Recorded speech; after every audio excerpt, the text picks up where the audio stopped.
HCAM News is supported by our viewers and by Hopkinton Drug, located in this historic New England town since 1954.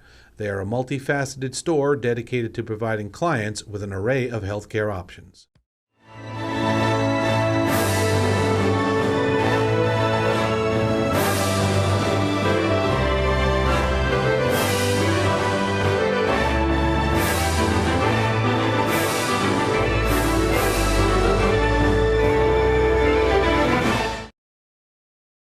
Hello and welcome to this edition of HCAM News. I'm HCAM News Director Tom Nappy, here to fill you in with what's happening in Hopkinton. On today's edition of HCAM News, we have highlights from Week 5 of the Hiller Spring Sports season. The Little League season kicks off with their annual parade, and the Hopkinton Women's Club recently hosted Meet the Candidates Night, plus a whole lot more. But first, the Hopkinton annual town meeting took place. Here's a quick recap.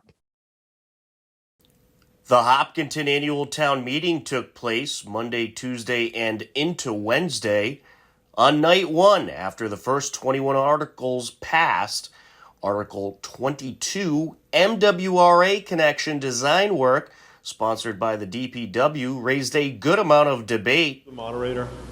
This article seeks $1.3 million for the design of an indirect connection to the MWA water supply. This article requests $1.3 million for the design of an indirect connection to the Massachusetts Water Resources Authority, or MWRA, water supply through the town of Southborough. What this is intended to design is two 12-inch pipes for redundancy from Southborough to a new pump station, and that new pump station will be located at Cedar Street and Legacy Farms Road North.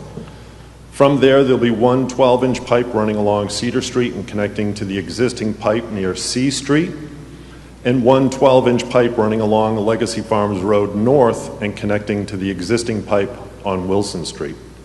The change in water supply is hoped to decrease the amount of toxicity such as PFAS in the water supply.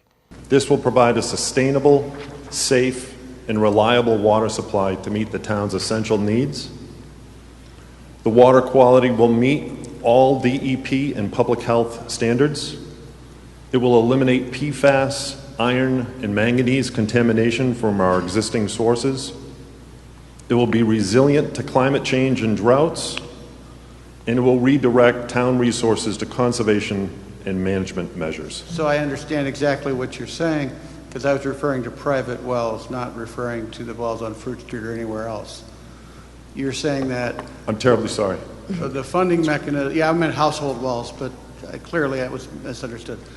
What is the expected impact on private well owners vis-a-vis the town funding?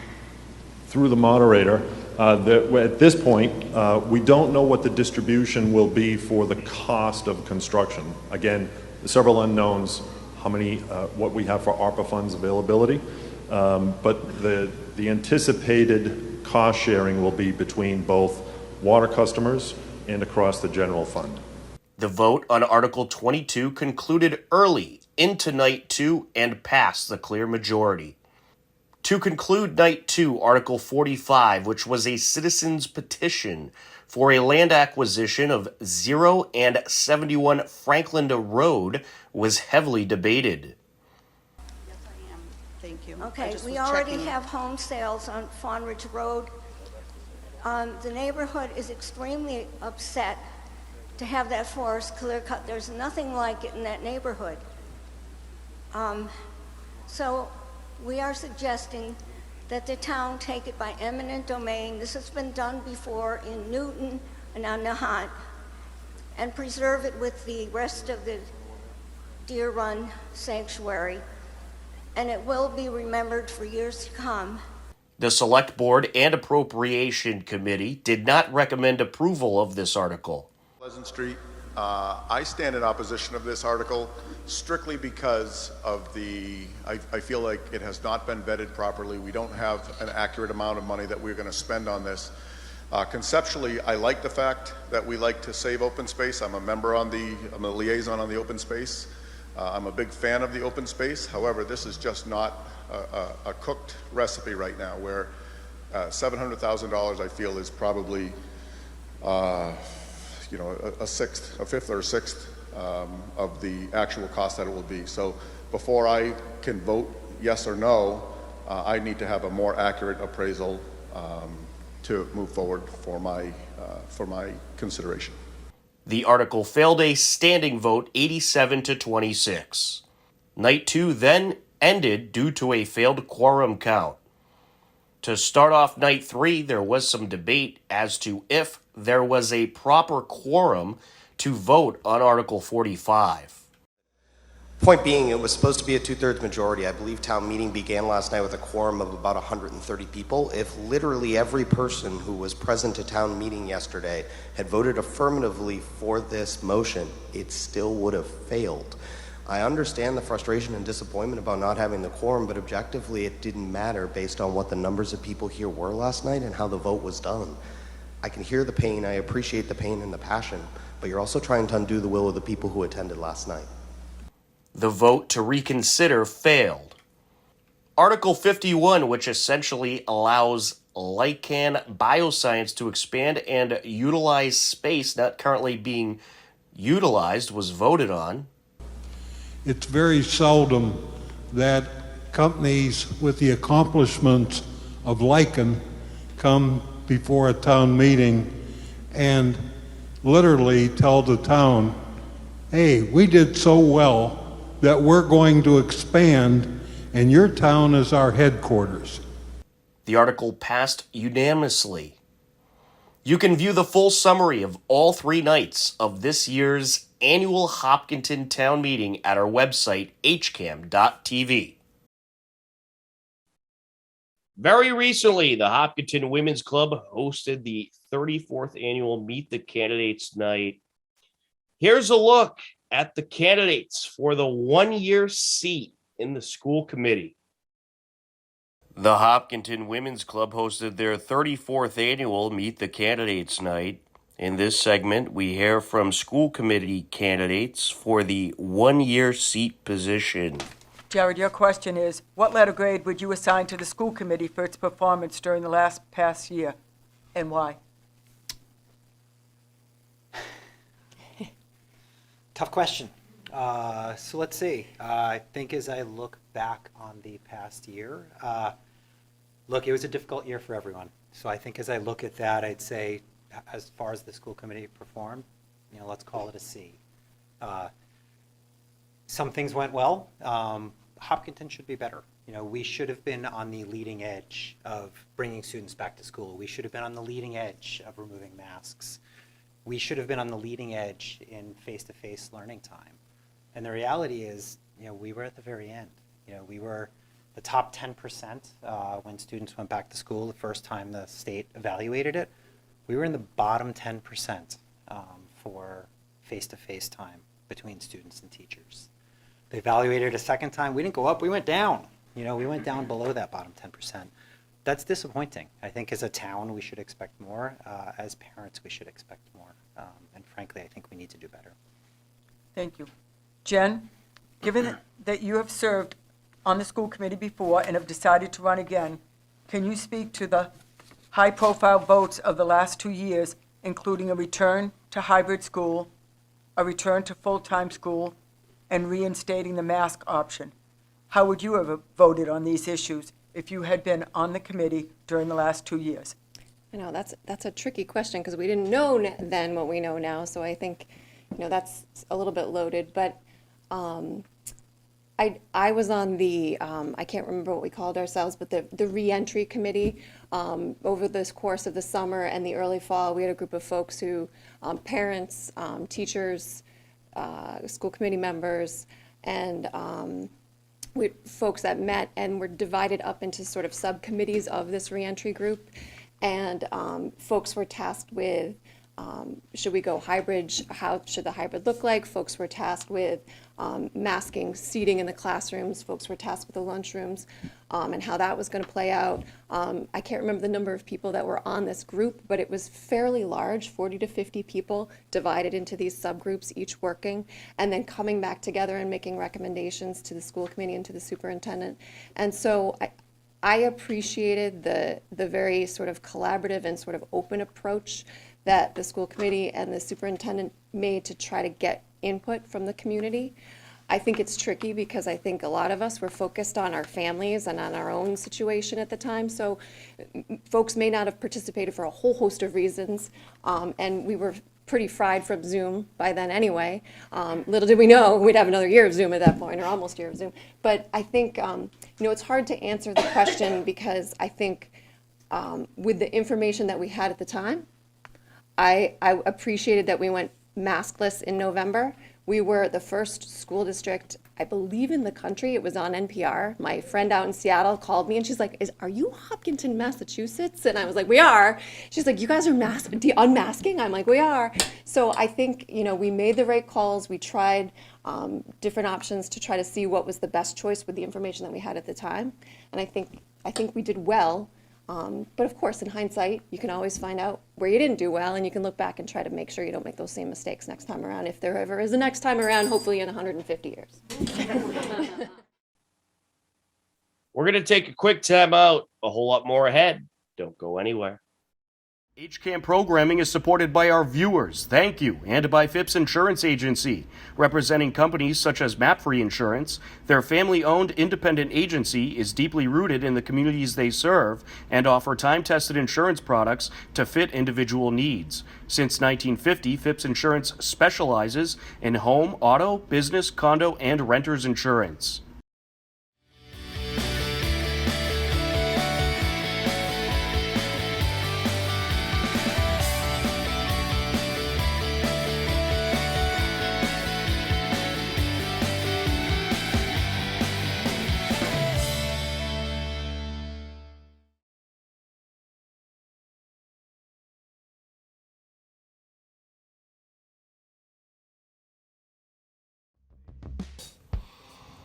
On Friday, April 29th, Hiller Baseball took on Medfield at one of the oldest stadiums in Major League Baseball, Fenway Park.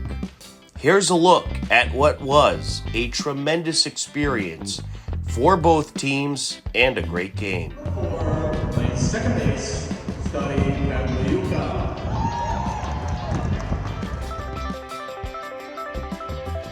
Kicks off for second, and he gets him. Beautiful throw. No throw in Hopkinton's catches. So they get out of the inning.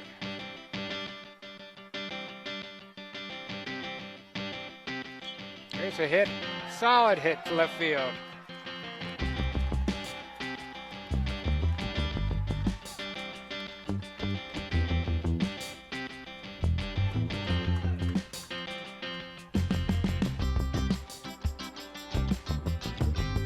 Hit, popped up, and catches it over at first.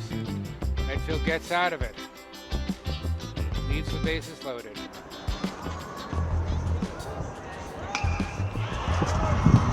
Burning the ball out,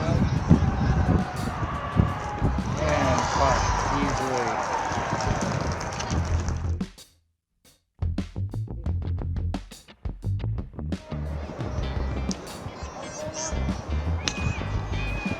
Hit, picked up, make the throw, no, over his head. Midfield scores first.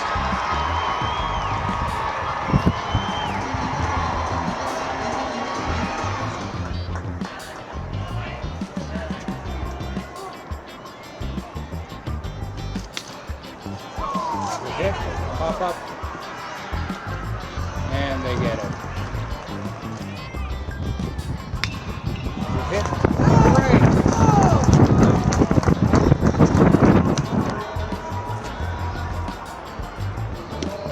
Swing here, that's good pitch. Swing, throw.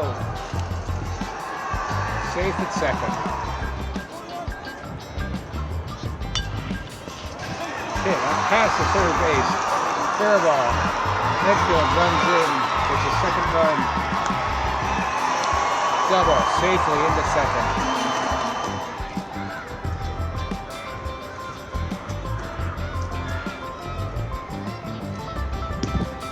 There's a swing. And they got him out at third, and the game is over. Coach Simos did a great job at getting everyone he could into the game for the experience at playing at the home of the Boston Red Sox. Medfield came up with the 2-0 win and a very good TVL battle.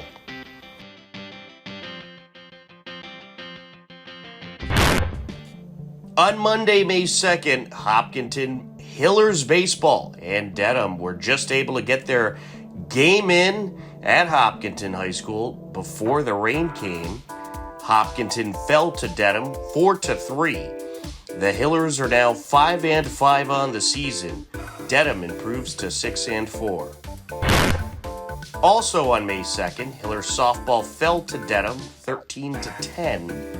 Hopkinton at one point during the game trailed 13-2 and made things interesting thanks to a Holly Paharik grand slam and Ashley Callery homer in the 7th. The Hillers fall to 5-4 on the season.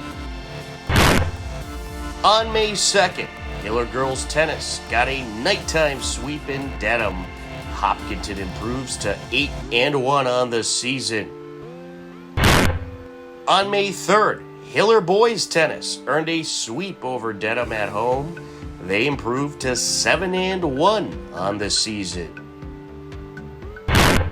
Also on Tuesday, May 3rd, Hiller boys lacrosse earned a 10-9 road win over Bellingham and improved to 3-6 overall.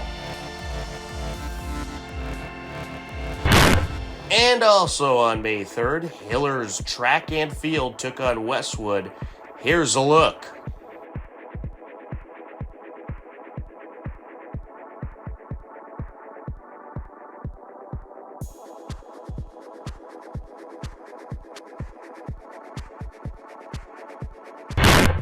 Hillers girls track and field captures the 100-36 win over Westwood High School. Seniors Kiki Fossbender and Kate Powers each won 2 events and placed in a third. Fossbender won the long jump and 400 meter and took second in a very close 100 meter. Kate Powers won the discus and shot put and took third in the 200 meter. Hiller boys track and field also took the win over Westwood, 123-13. The Hillers swept 3 events on their way to victory with first place finishes by Andrew Bilabreski, Seamus Murphy, Craig Saloy, Colin Davin, Wyatt Ruff, Sean Golombuski, Matt Berdulis, Josh Krimgold, Russell Perryman, Leo Shinmura, and Vashista Malasetti. Hillers girls lacrosse battled Bellingham on Tuesday, May 3rd. Here's a look. Arena trying to rush in. Approaching, shot. There's a score. The Hillers striking fast and ferociously. Marina with it. Now flung over to the near side. There's Emma Dacey. And out in front, a nice assist by Dacey and a nice score by Emily Hayward. And just like that, it's 3-0 Hillers.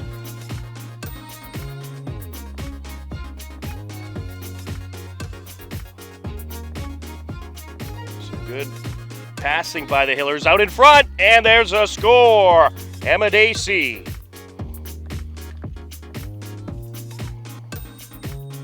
Hayward out in front and popped in. Sanid her, the junior. The the Hillers took the dominant win 18-1 and improved to 2-7 on the season.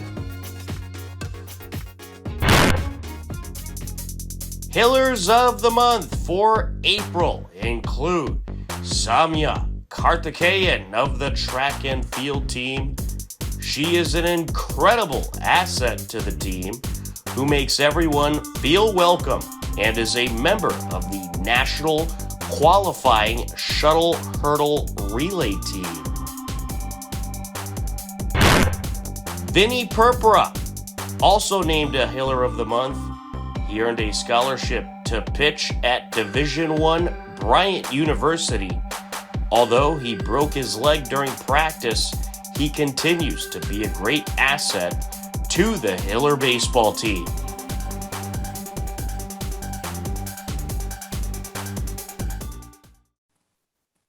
Hopkinton Little League opened up their season with their annual parade through downtown and their opening ceremony. Here's a glimpse at the festivities.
Over the past 2 years, we've dealt with quarantines, contact tracing, lockdowns, attestation forms, isolation, sanitization, social distancing, vaccinations, and face coverings.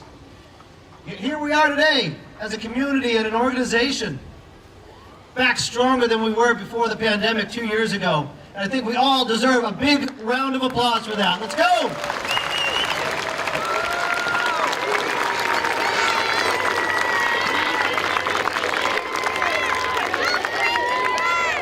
We've got a lot of adults. We have nearly 250 volunteers this season. Board members, parents, and coaches maintain our fields, keep everything going behind the scenes so that the kids can have a great experience on the ball field. We have hundreds of other parents, grandparents, aunts and uncles. Get their schedules, get everybody on the field on time, pack up the bags, equipment, snacks, out there cheering you guys on all season long. Thank you, all the parents, coaches, and other volunteers for everything that you do. And thank you for all you kids for reminding us adults what it means to go out there and have fun. Woo!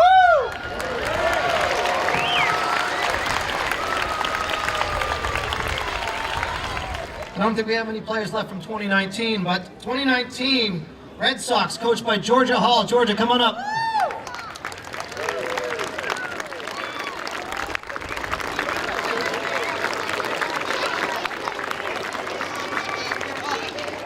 2020, the Phillies, coached by Alex Scott.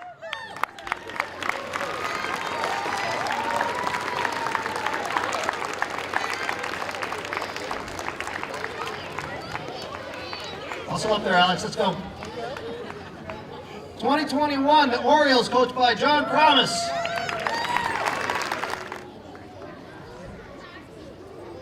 Don't break that, John. For softball, we have the Tom McIntyre Trophy. 2019, we have the Hurricanes, coached by Coach Ben Maharik. I imagine that's probably not here today, but he is. Oh, wow. In 2021, the Jayhawks, coached by Matt Arici. Mitch, your turn's over. Pass it down.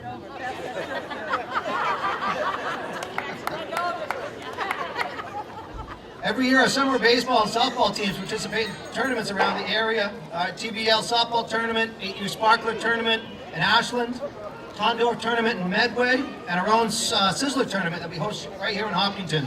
I'd like to recognize our tournament championships teams from 2021.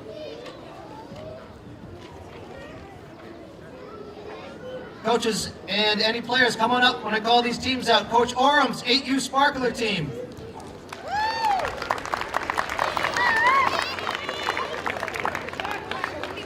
Coach Pimento's 11U Tondorf team.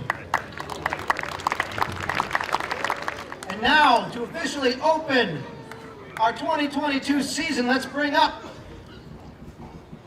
our ceremonial first pitch. We have Connor and George Gahn, come on up. Sergeant McNeil from the Hopkinton Police Department, come on in. 1, 2, 3.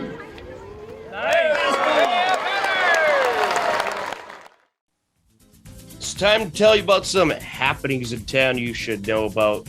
Show your Hiller pride and support the class of 2022 by purchasing one of these fine Hopkinton Hiller School Spirit flags at just $30 a piece. For more information, head over to hopsenior2022.com. Our picture of the week, Hopkinton annual town meeting took place this past week, and it was a nice setup in the Hopkinton High School, and we got through all 53 articles at the 2022 Hopkinton annual town meeting. Another picture of the week for you. Hopkinton celebrated our community. Over 700 students and staff staying strong at the Hopkins School. Upcoming town government meetings include on Monday, May 9th at 7 p.m. We'll have the Zoning Advisory Committee live on HCAM TV. And before that, on Thursday, May 5th on HCAM at 7 p.m., the school committee meeting live on HCAM. To view all the upcoming town government meetings, head over to hcam.tv/gov. And for more information, you can head over to hopkintonma.gov.